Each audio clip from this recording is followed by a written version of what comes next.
Types of stock market analysis. There is no shortage of analysis for anyone interested in investing. A search for the term stock market analysis turned up over 1 billion results on Google and over 2 billion on Yahoo.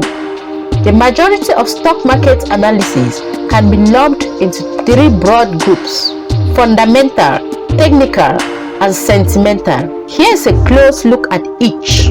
Fundamental analysis. The goal of fundamental analysis is to determine whether a company's future value is accurately reflected in its current stock price.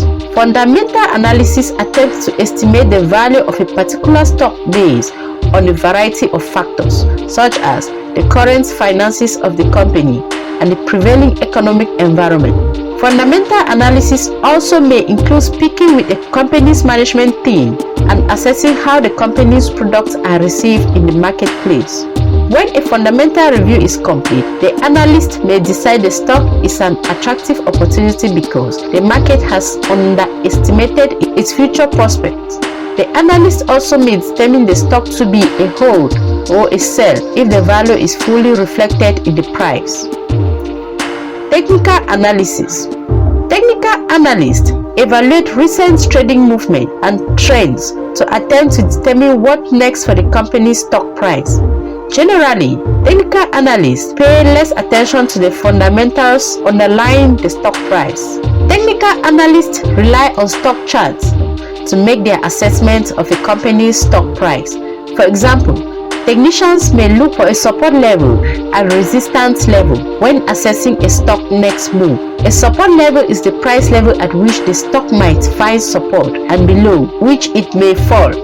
In contrast, a resistance level is the price at which the stock might find pressure and above which it may not rise. Sentimental analysis. Sentimental analysis attempts to measure the market in terms of the attitude of investors. Sentimental analysis starts from the assumption that the majority of investors are wrong.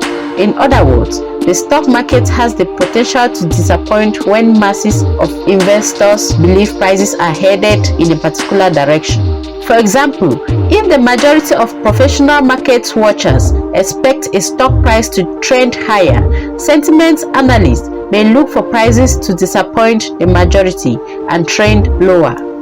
Which approach is best? There is no clear answer to that question, but it's important to remember 3 things. Past performances does not guarantee future results. Actual results will vary, and the best approach is to create a portfolio based on your time horizon, risk tolerance, and goals.